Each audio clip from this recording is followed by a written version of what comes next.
Muito bem, quero mais uma vez saudar os irmãos com a paz do Senhor, também aqueles que vão assistir esse vídeo.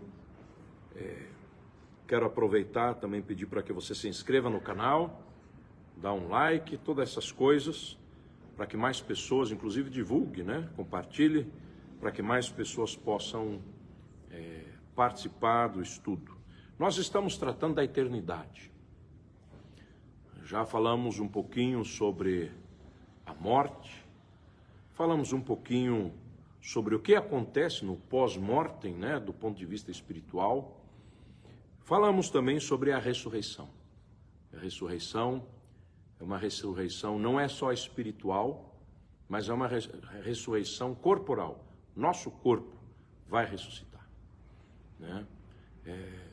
A aparência desse corpo provavelmente seja, como alguns pensam, ou têm até certeza, na plenitude do vigor físico, na aparência. Então a pessoa morreu velhinho, vai ressuscitar jovem. E o nosso corpo, ele vai estar num estado equivalente ao vou falar assim, Cristo ressuscitado. A parte humana de Jesus ressuscitado, tá? Então, ele, por exemplo, comeu, ele apareceu no lugar e desapareceu, foi reconhecido por uns e de repente não foi reconhecido. Então tem algumas características diferentes do que o nosso corpo. Mas o que a gente sabe é que esse corpo ressuscitado, a Bíblia chama ele até de corpo glorificado, porque é um corpo superior a esse, que é consumido pelo pecado. A gente vê com o passar dos anos, mesmo que você se cuide bastante, mesmo que você vá sempre fazer exercícios, chega um dia que a idade E mesmo que você, como eu estava falando ontem, uma pessoa tenha 93 anos e ainda pareça ser jovem na sua forma de andar, na sua forma de conduzir, porque você sempre se cuidou e não teve doenças, chega um dia, mesmo que seja nos 139 anos de idade, você vai morrer. Então, este corpo, ele é um corpo mortal, passageiro, mas o corpo que nós vamos ter vai ser um corpo, aqueles que vão ressuscitar em Cristo, vai ser um corpo que vai ser eterno. Provavelmente, e aí eu só suponho, mais ou menos a mesma coisa que Adão e Eva antes de pecar. Então, isso só para dar aqui um gostinho, Então, relembrando também, existem mais de uma ressurreição, na Bíblia. Então, a primeira ressurreição, os primeiros mortos que ressurgiram, inclusive, foi quando Jesus morreu. A Bíblia fala que Jesus morreu e muitos santos que estavam sepultados apareceram a muitas pessoas. Isso é uma coisa bastante interessante. Por quê? Porque é assim, se Jesus parecia que estava morto, estava lá em estado catatônico, estava lá num coma profundo, estava não sei o quê, e volta, dá para ter desculpa, Afinal de contas, já se enterrou muita gente que, na verdade, estava viva. E depois, quando se foi exumar o lugar, você viu que ele tentou sair, ou até pessoas que pareciam mortas e durante o velório ainda, voltaram a, digamos assim, estar conscientes. Então aconteceu isso através da história. Mas nunca aconteceu de mortos há muitos anos, de repente, junto com alguém que fez isso, de repente volta 3 dias depois, ressuscitarem também. Então é mais um sinal de que aquilo que nós falamos a respeito da nossa fé, ela ser uma fé firme, uma fé bem fundamentada, uma fé que na sua história ela tem uma raiz, ela tem uma coluna, ela tem uma base muito forte. E eu louvo a Deus por causa disso. Porque os primeiros que anunciaram a morte, sepultamento e ressurreição de Jesus o fizeram com muita convicção. Ah, mas o que eles ganharam em troca? O que eles ganharam em troca é que todos, menos João, o discípulo amado, morreram como mártires, foram assassinados.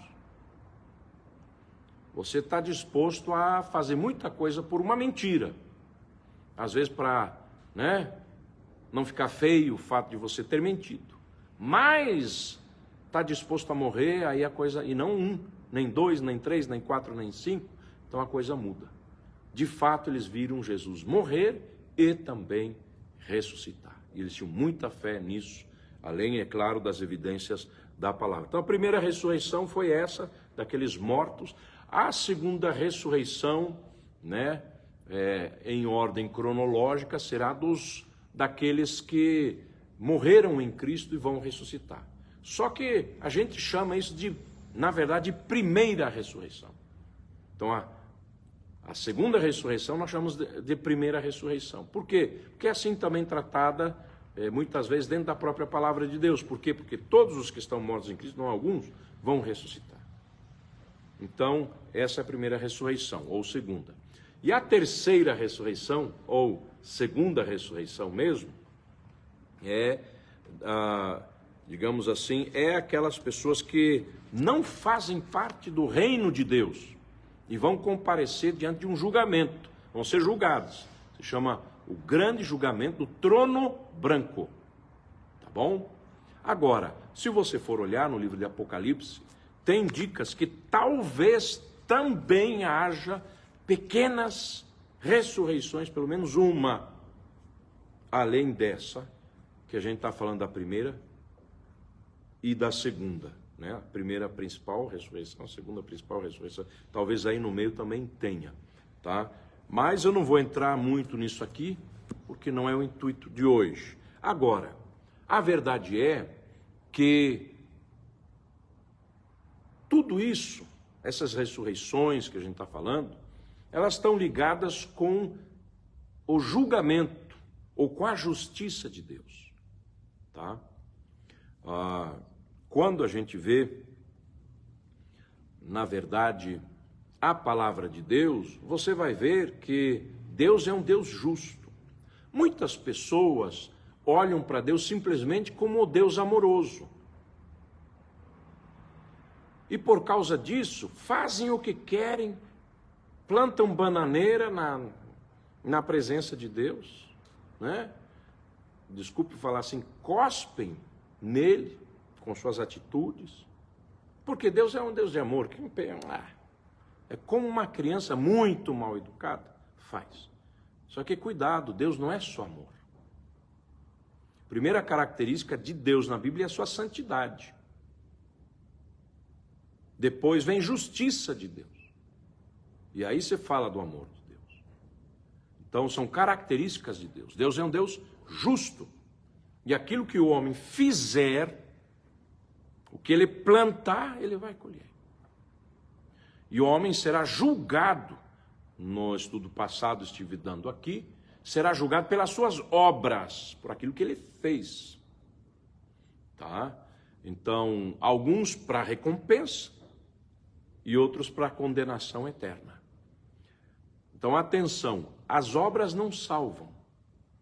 Você não vai ser salvo por ser bonzinho, por atravessar as velhinhas na rua, por ajudar o cego, por dar dinheiro para o pobre, por dar casa para quem não tem, por agasalhar aquele que não tem roupa. Você não vai ser salvo por isso, tá?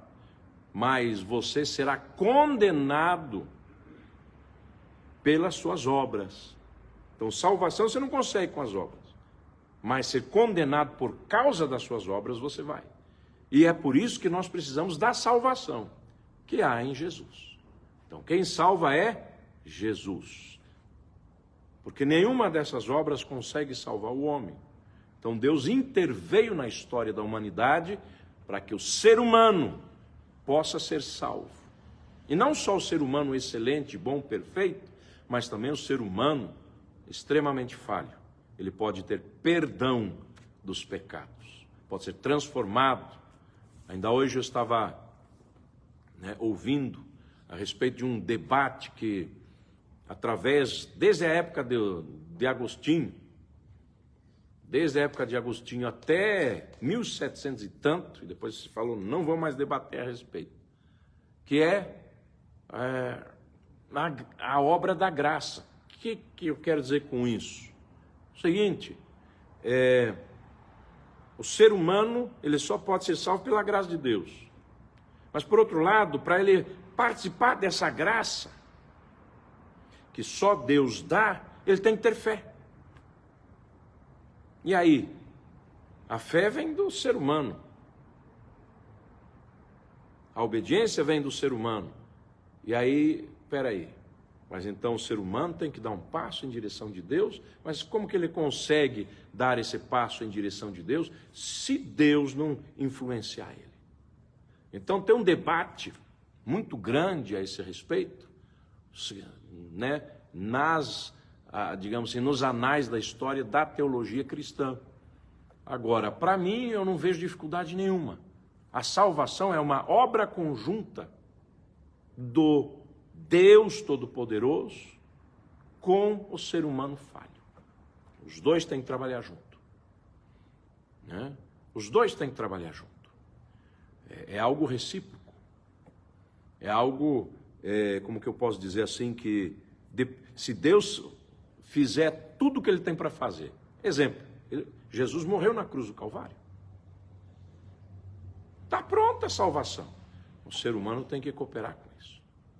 Então, os dois precisam acontecer. Então, na verdade, a nossa vida, e é sobre isso que eu vou estar falando, passa por julgamentos.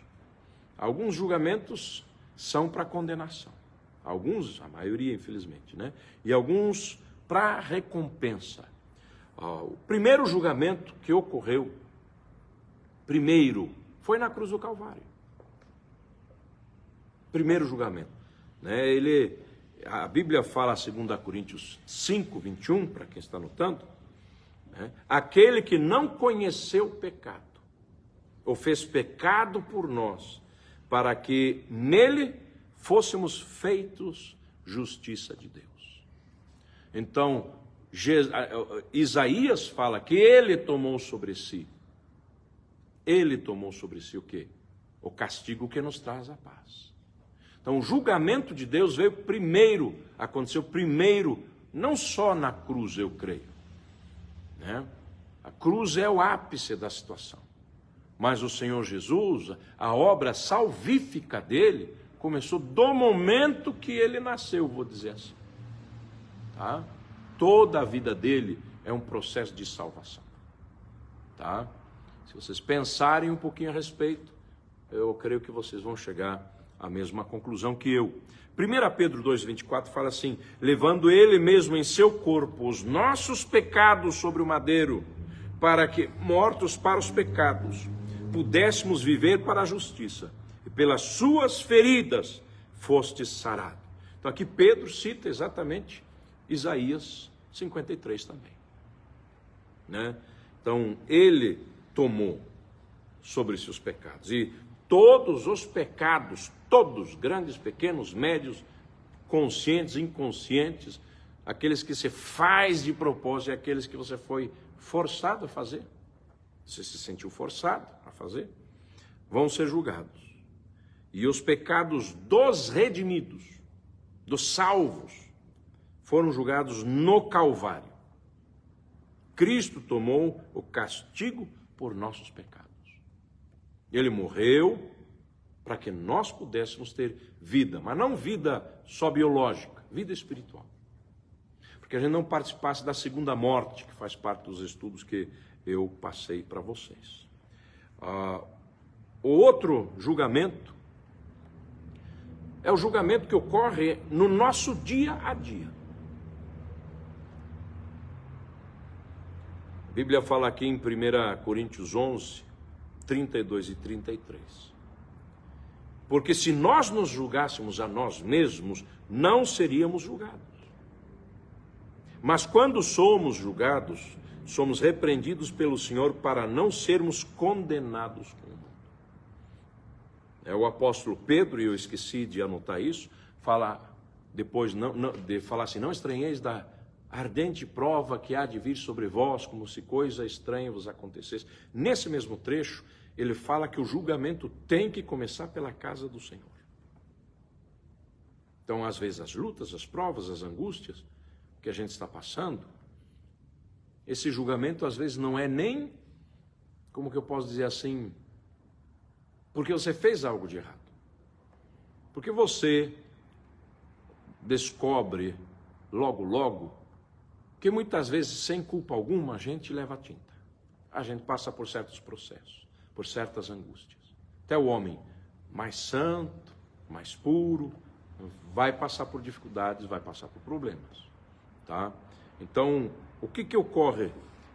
A nossa atitude, a nossa forma de viver, isso vai, vou dizer assim, aquilatando quem nós somos, dando valor para quem nós somos. Estamos sendo julgados, estamos sendo valorizados, tá? Estamos sendo colocados num lugar de destaque. Para vocês entenderem melhor o que eu estou querendo dizer, como Jó. Jó, ele era um homem inocente, passou por toda aquela tribulação, mas toda aquela tribulação fez com que Jó se tornasse, do ponto de vista espiritual, alguém de muito valor. Que a adoração de Jó tivesse muito mais valor. Que a oração sincera de Jó, você poderia pegar uma outra pessoa que fizesse até usasse as mesmas palavras, fizesse a mesma oração. Mas pelo fato do que aconteceu com Jó, aquelas palavras têm mais peso, mais volume. Né?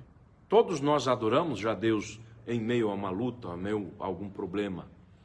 Mas aquela adoração, aquele louvor de Jó, tinha muito mais peso. Então, por que ele tem mais peso? Porque já foi julgado. Aquilo tem valor. Jó, aquilo que você fez, tem valor. Né? Então, é nesse sentido. Então, o nosso dia a dia, né, a gente acaba recebendo aprovação ou desaprovação. Então, há um permanente exame de nós mesmos, da parte do Filho de Deus, e também por parte de Deus. Também é uma punição enquanto Deus lida com ele. Para quê? Para o aperfeiçoamento.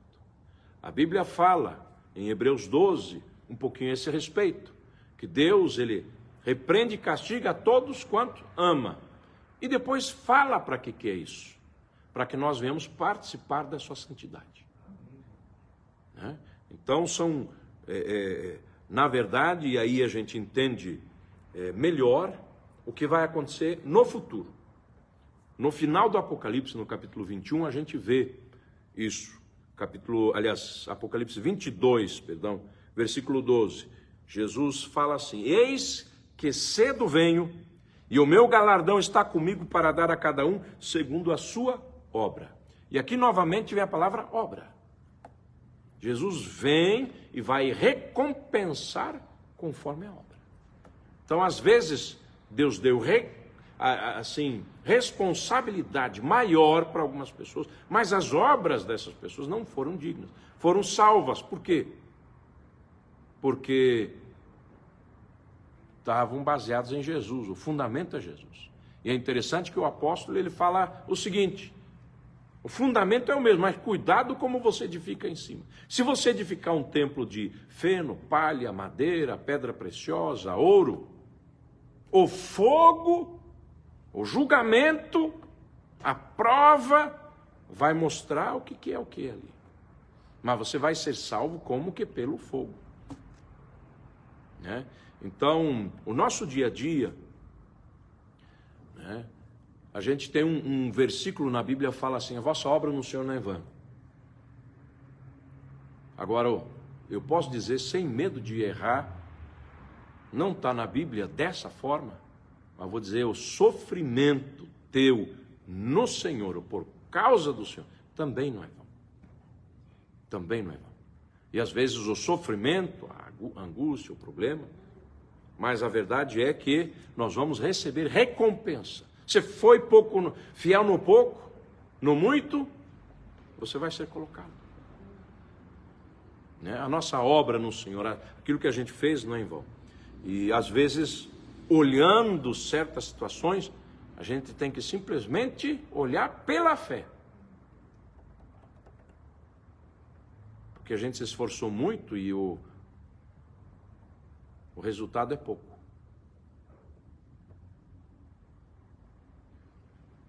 Mas como pai, né? Como pastor, mas como pai agora, salvando os filhos já é grande coisa. Parece que não, né? Mas é só um filho, é só 2 filhos. Se a gente conseguir fazer os nossos filhos pegarem a tocha e continuar, a gente já venceu uma grande batalha. Porque uma das batalhas que a igreja tem, a igreja em todos os tempos, é geracional. A próxima geração. Eu posso ter tido um encontro fantástico com Deus, e se o meu filho não tiver, acabou aí. Talvez a minha descendência lá na frente, talvez alguém ali venha ter o temor a Deus. Mas às vezes a gente não vê isso, né? Então que Deus tenha misericórdia e que a gente veja isso. Agora, só então para repetindo aqui. Primeiro julgamento, a cruz, depois julgamento, a Bíblia fala do julgamento diário do santo, o julgamento futuro, quando nós ressuscitarmos, né? Quando estivermos na presença do Senhor. Mas, enquanto isso também, a Bíblia fala que as nações, quando o Senhor Jesus vier, serão julgadas. E quando a gente olha uma nação e a gente olha outra nação, a gente vê que tem muitas nações que realmente, o tempo inteiro, resistem ao Senhor e o Evangelho. E outras que têm o coração aberto. Outras caem em decadência. Estava olhando esses tempos atrás para nações que foram grandemente evangelizadas, grandes nações. E aí você fala que a civilização, sempre quando a civilização chega a um ponto em que há decadência moral e que se entra, vou falar assim, na libertinagem sexual, aquela nação, aquele império, ele desmorona.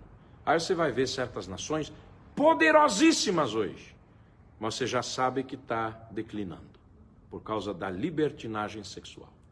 Chegaram a um ponto que conquistaram tanta coisa, podem dar vazão a todo quanto que é tipo de pecado, inclusive nessa área, né? Então, as nações serão julgadas. E vai ser um julgamento das pessoas que estão naquelas nações, dos vivos que estão naquelas nações. E, portanto, a gente pode chamar assim, né, o julgamento das nações vivas. Por que nações vivas? Porque não estão mortos, né? Não são os povos que morreram já naquela época. Eu tenho aqui Mateus 25, vamos ler alguns versículos aqui, até peço paciência para aqueles que estão me assistindo, porque, na verdade, estudo bíblico sem ler a Bíblia é meio estranho, né? Mas diz assim, Mateus 25, 31 a 46, olha só. E quando o Filho do Homem vier em sua glória e todos os seus santos com ele, então se assentará no trono da sua glória. Quero aproveitar, enquanto os irmãos aqui estão procurando, né? Compartilhe para que mais pessoas possam assistir esse vídeo. Então se assentará no trono da sua glória, versículo 32, e todas as nações serão reunidas diante dele, e apartará uns dos outros, como o pastor aparta dos bodes as ovelhas, e porá as ovelhas à sua direita, mas os bodes à sua esquerda. Então dirá o rei aos que estiverem à sua direita: vinde benditos de meu Pai, possui por herança o reino que vos está preparado desde a fundação do mundo. Porque tive fome e me destes de comer, tive sede e me destes de beber, era estrangeiro e hospedaste-me. Estava nu e vestistes-me, adoeci e visitastes-me, estive na prisão e fostes ver-me. Então os justos lhe responderão, dizendo: Senhor, quando te vimos com fome e te demos de comer, ou com sede e te demos de beber? E quando te vimos estrangeiro e te hospedamos, ou nu e te visitamos? E quando te vimos enfermo ou na prisão e fomos ver-te? E respondendo o rei lhes dirá: em verdade vos digo que quando o fizestes a um desses meus pequeninos irmãos, a mim o fizestes. Então dirá também aos que estiverem à sua esquerda: apartai-vos de mim, malditos, para o fogo eterno preparado para o diabo e seus anjos. E aqui eu só quero salientar uma coisa: fogo eterno preparado para o diabo e seus anjos. O ser humano entra de gaiato porque participa do mesmo espírito rebelde que levou Satanás e seus anjos para o erro. Versículo 42, porque tive fome e não me destes de comer, tive sede e não me destes de beber, sendo estrangeiro não me recolhestes, estando nu não me visitastes, e estando enfermo na prisão não me visitastes. Então eles também lhe responderão, dizendo: Senhor, quando te vimos com fome ou com sede, ou estrangeiro, ou nu, ou enfermo, ou na prisão, e não te visitamos? Então lhes responderá, dizendo: em verdade vos digo que quando a um desses pequeninos ou não fizeste para mim. E irão estes para o tormento eterno, mas os justos para a vida eterna. Versículo 32 só, lembrando: e todas as nações serão reunidas diante dele, e apartará uns dos outros, como o pastor aparta as ovelhas, aliás, dos bodes as ovelhas, e porá as ovelhas à sua direita, mas os bodes à sua esquerda. Versículos 32 e 33 de Mateus 25. Então a gente vê aqui, de fato, haverá julgamento de nações inteiras. As nações serão tratadas de forma diferente. Nações boas e nações más. É interessante notar isso. E vai ser válido o que está acontecendo naquele momento, naquele momento da história com aquelas nações. E, como eu disse, tem nações hoje que estão grandemente corrompidas, mas um dia foram grandes difusoras do Evangelho, havia grande temor de Deus, viviam na justiça. E em vez de se converterem, se desconverteram. Em vez de se voltarem a Deus, se tornaram as costas para Deus. Muito bem. Nós sabemos que Jesus vai vir, vai reinar 1000 anos. Esse período se chama milênio, tá? Milênio. E o julgamento do grande trono branco, ele vai ser no final do milênio. No final do milênio. Tem muita gente que não crê na dispensação, no dispensacionalismo, como a gente chama, que são as formas como Deus tratou o ser humano com o passar do tempo. Mas a gente vai ver algumas coisas interessantes aqui. Primeiro, que eu quero falar a esse respeito. No Jardim do Éden, tudo perfeito, Deus estava lá, sempre falava com o ser humano caiu em pecado, mesmo com Deus ali. Depois o ser humano fez o que bem queria. E o que era esse bem queria? Se afastaram de Deus a ponto de Deus mandar o dilúvio. Aí vem um patriarca como Noé, sobrevive tudo isso, estabelece uma nova civilização. E apesar de toda essa história, as pessoas desobedecem a Deus, e você tem a história da Torre de Babel. Depois de um tempo, Deus chama um homem chamado Abraão.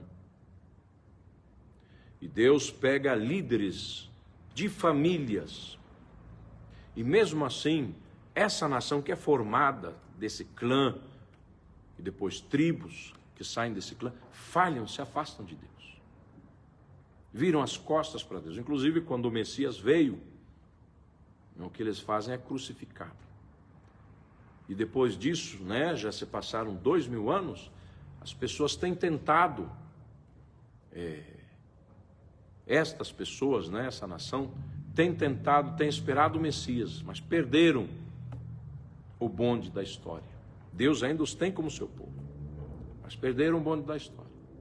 E hoje nós estamos numa época em que se prega o Evangelho. Mas, infelizmente, a iniquidade até no meio do povo de Deus. Jesus falou que a iniquidade se multiplicaria. E até ele, como homem, perguntou no seu conhecimento limitado humano, ele tinha dupla natureza, mas como ser humano ele perguntou, será que quando eu voltar, quando o Filho do Homem voltar, vai haver fé na terra? E aí Jesus volta, reina 1000 anos, paz, tranquilidade, Satanás preso. Quando Satanás é solto, todas as nações, ou muitas nações, se voltam contra. Então a gente vê que, infelizmente, o homem é facilmente enganável. E a nossa tendência é errar. Mas mesmo assim, mesmo sabendo tudo isso, ele veio buscar e salvar o que se havia perdido. E mesmo sabendo dessa natureza do ser humano, ele vai atrás. E a Bíblia fala, porque Deus amou o mundo de tal maneira, enviou seu Filho unigênito para que todo aquele que nele crê não pereça, mas tenha a vida eterna. Então a gente vê que o ser humano tem a tendência natural, mesmo que tenha aqui e ali grandes homens de Deus, tem a tendência natural de ir para o erro. Mas mesmo sabendo isso, Deus, em vez de deixar o homem jogado, Deus decisivamente entra na história do ser humano para salvar. E aí você que está me assistindo, você que está vendo isso aí e não é salvo, e acha que é muito terrível, e tem vergonha talvez de você mesmo, quero te dizer, Jesus veio buscar e salvar o que se havia perdido. Apesar da tendência ser o contrário, a tendência é as pessoas se acharem perfeitas, boas, sem problemas, sem pecado. Mas se você tem esse entendimento de que você é muito terrível, que não tem jeito para você, Jesus veio buscar e salvar o que se havia perdido. Então temos o grande julgamento do trono branco no final do milênio, onde todos os mortos de todas as épocas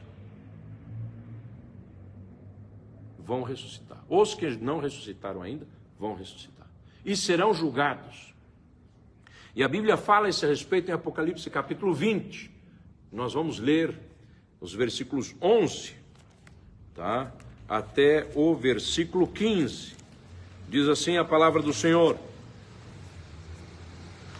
Vi um grande trono branco e o que estava sentado sobre ele, de cuja presença fugiu a terra e o céu, e não se achou lugar para eles, para a terra e o céu.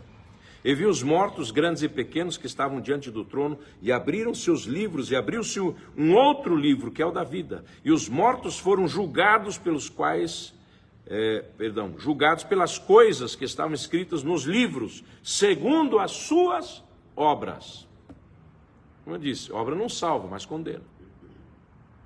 E deu o mar os mortos que nele havia, e a morte e o inferno deram os mortos que neles havia, e foram julgados cada um segundo as suas obras. E a morte e o inferno foram lançados no lago de fogo. Esta é a segunda morte, e aquele que não foi achado escrito no livro da vida foi lançado no lago de fogo. Então aqui todas as pessoas, alguns ouviram o Evangelho, muitos não ouviram o Evangelho, e por isso serão julgados. Mas o que acontece é esse julgamento, grande julgamento do trono branco. E o último julgamento, que não seria,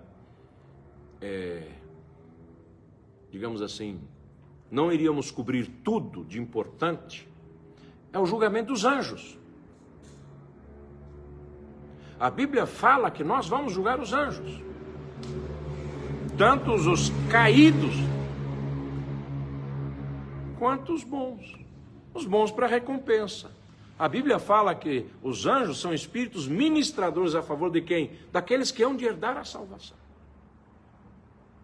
Por causa disso, no começo, e a Bíblia até condena, havia até muita reverência em relação aos anjos. A Bíblia condena essa idolatria aos anjos, porque nós temos anjos. Os anjos estão aí para trabalhar em favor da igreja. Amém? Então, os anjos caídos e os não caídos. Vamos lá. 1 Coríntios 6,3. Esse é um versículo importante. 1 Coríntios 6,3 diz assim: não sabeis que havemos de julgar os anjos, quanto mais as coisas pertencentes a esta vida. Então, nós vamos julgar os anjos. Tá? 2 Pedro 2,4 fala o seguinte: porque se Deus não perdoou os anjos que pecaram, mas havendo-os lançado no inferno, os entregou às cadeias da escuridão, ficando reservados para o juízo. Vai chegar um momento que eles serão julgados. Tá? Muita gente imagina o inferno mais ou menos assim, aquele caldeirão de fogo, e você está lá até aqui, e o diabo está com um garfão, um tridente, virando você dentro daquele caldeirão. Ele também vai estar lá, sendo julgado. O destino dele também é lá. Claro que conviver com o diabo não deve ser fácil, né? Mas ele também vai estar lá. Porque o inferno, segundo que nós lemos, foi preparado para o diabo e seus anjos. E a morte e o inferno, né? A morte e o Hades vão ser lançados ali. E esta é a segunda morte. A gente leu isso nesses últimos dias, né? Essas últimas quarta-feiras, mais de uma vez. Então, os anjos serão julgados, os anjos caídos, né? Versículo 6 de Judas, porque é só um capítulo, né? Então dá para falar Judas 1,6 ou só o versículo 6 de Judas.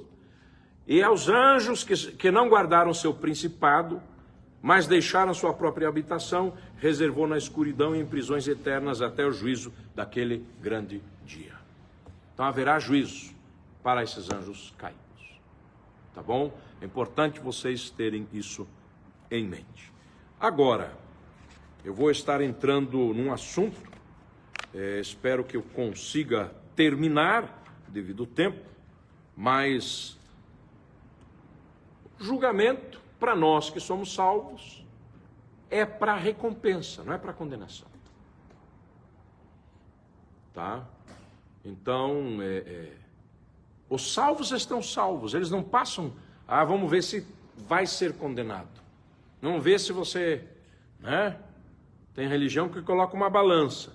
Se as tuas obras boas pesarem mais do que as más, está salvo. Agora, se as tuas obras más pesarem mais do que as boas, você está condenado. Não. Se você é de Jesus, você está salvo. Se os teus pecados foram perdoados, você está salvo. Se você anda com Deus, você está salvo. Se o Espírito de Deus está se movendo na sua vida, você está salvo. Tá? Você já tem a salvação. Às vezes você pode até não se sentir salvo, mas você está salvo, né? Então, a gente vai ver que seremos recompensados, tá? Baseado no que? Na nossa fidelidade, nas nossas obras também. Não vou ser salvo, mas minha recompensa está baseada também nas minhas obras. O camarada é só salvo.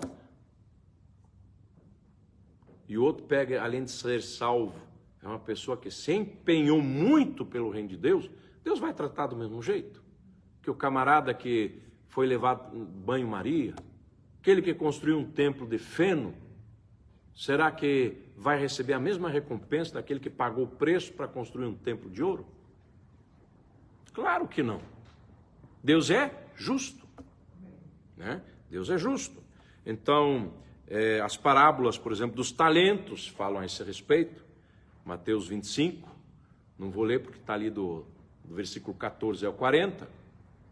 Lucas também, 19, 11 a 28, fala das minas, né?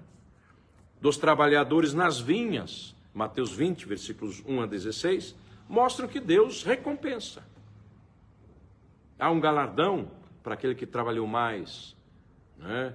Vou dizer assim, Então, a parábola dos talentos, Jesus fala sobre um senhor que entrega diferentes quantidades de talentos para os seus servos, e talentos era um peso em, vou dizer assim, metal nobre. Você sabe que 1 quilo de ouro é mais do que meio quilo de ouro, né? Então, talento era um peso. Então, cada um ganhava. A gente hoje fala de talento como uma capacidade ou inata de fazer alguma coisa, né?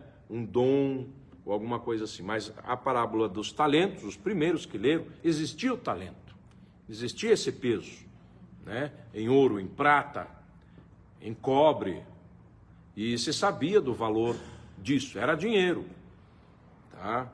Então, o Senhor que dá diferentes quantidades de talento para os seus servos, e também as recompensas são dadas com base na fidelidade e no bom uso desses talentos.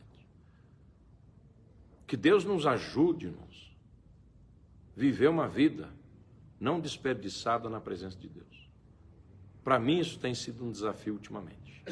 Senhor Jesus, me ajude, estou com 50 e tantos anos, eu quero produzir mais na obra, né? Parábola das minas, essa parábola, Jesus conta uma história de um homem de posição elevada que confia 10 minas aos seus servos e recompensa o bom uso deles. Parábola dos trabalhadores nas vinhas, Jesus compara o reino dos céus a um proprietário de uma vinha que contrata trabalhadores e paga eles, tá?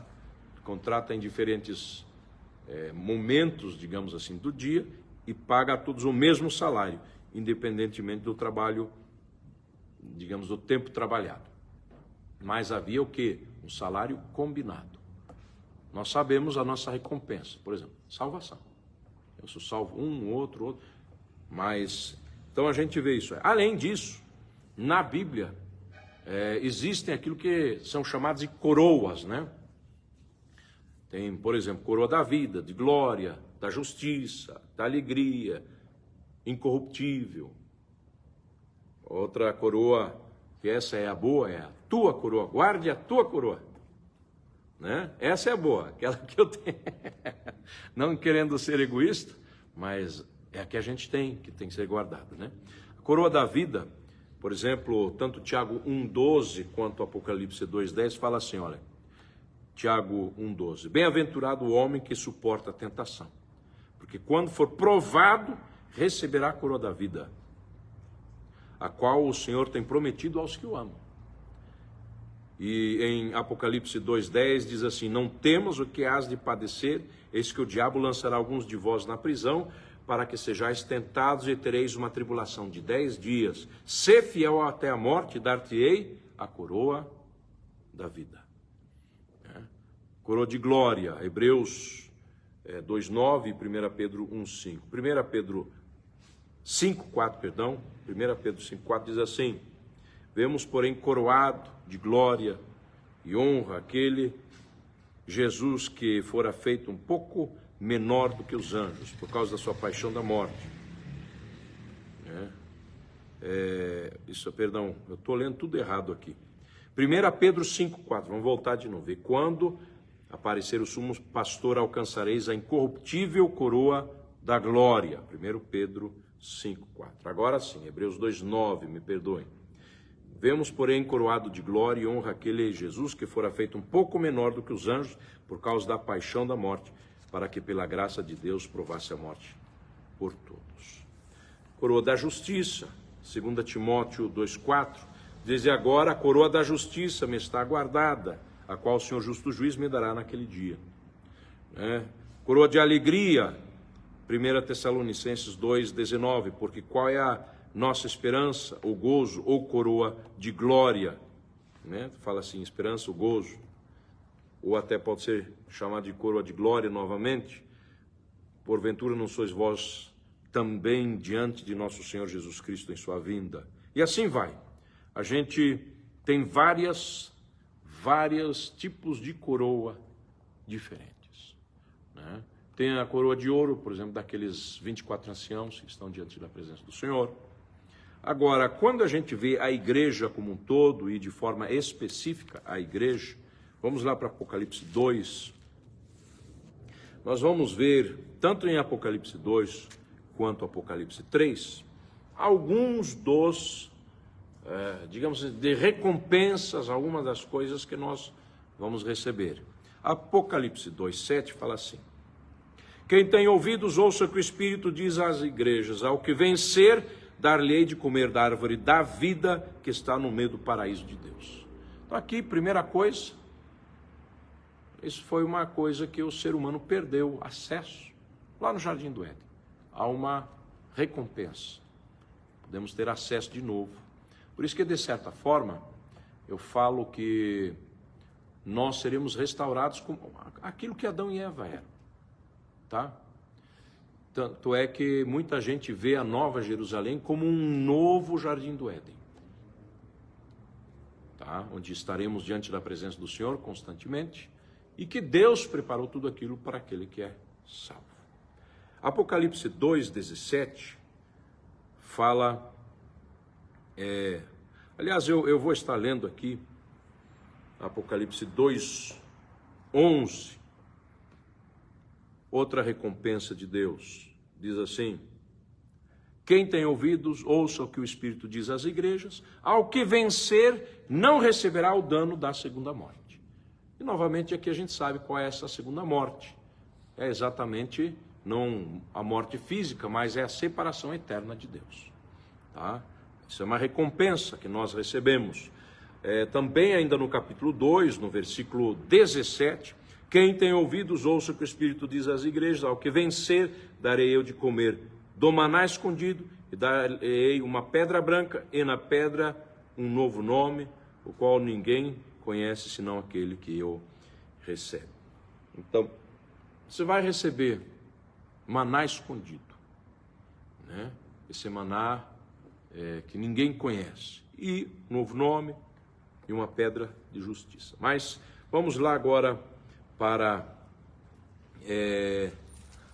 o capítulo 2 ainda, versículo, deixa eu ver aqui, 26 e 27.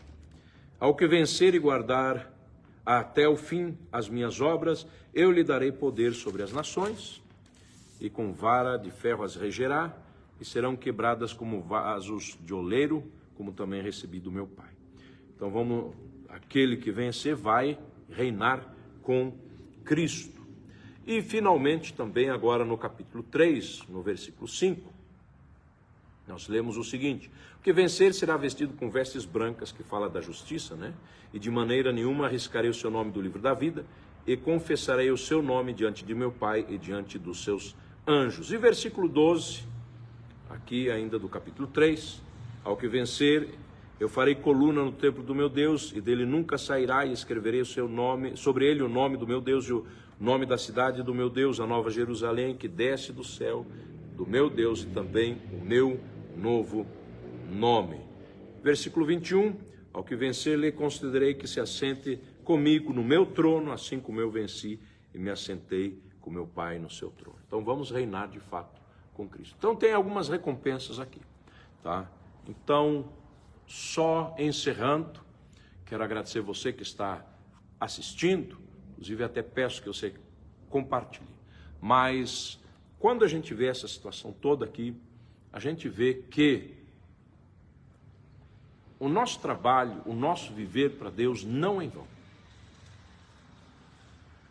Deus não se esquecerá daquilo que nós fizemos.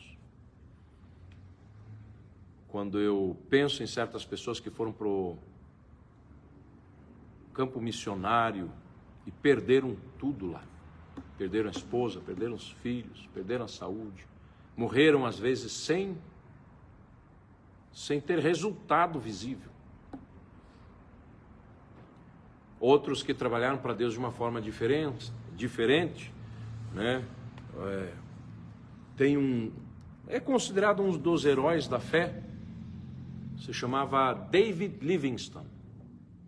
Ele foi um pioneiro naquela época. Os missionários que iam para a África, por causa dos mosquitos, as doenças tropicais e tudo isso, era coisa de 1 a 3 anos e eles morriam.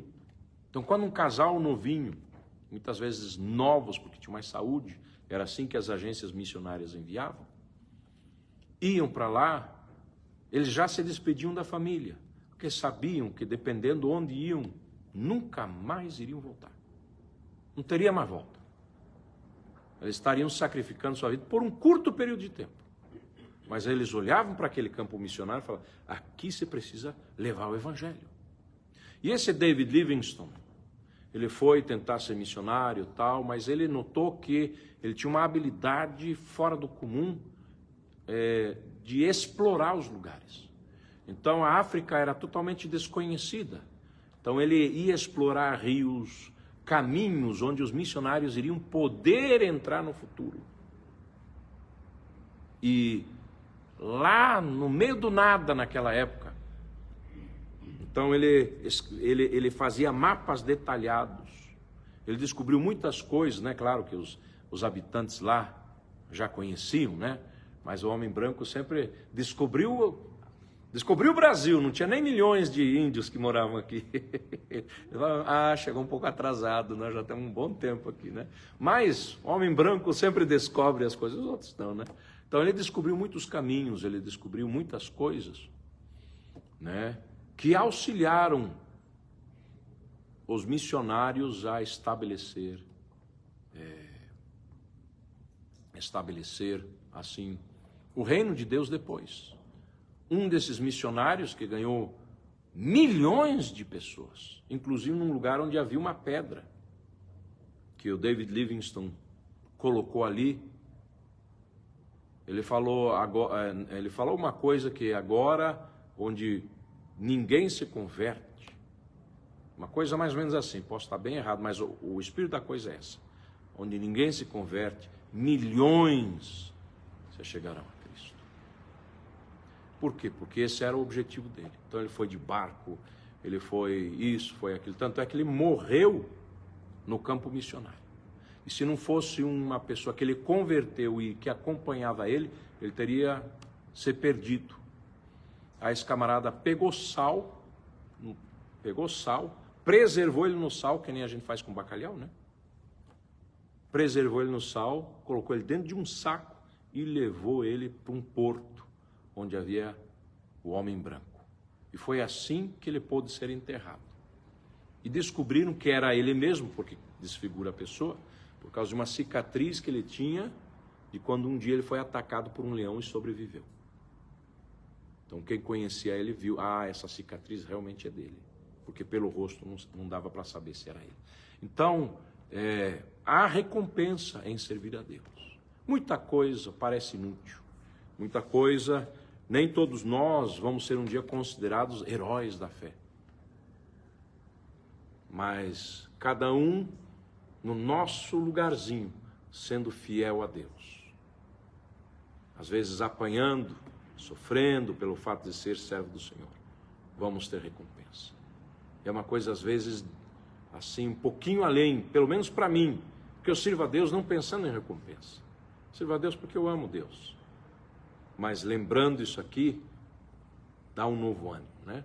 A gente às vezes precisa lembrar, como muitos anos atrás, quando uma pessoa se suicidou, eu estava assim, meio achando ruim, estava emocionalmente abalado com tudo aquilo ali, fui inclusive ver com o pai dessa pessoa no IML, o corpo, né? E aí, uns tempos depois, tirei uma soneca, né? Num final de semana, tirei uma soneca e pensando, puxa vida, a vida passa muito rápido, acaba, e um dia eu vou morrer também.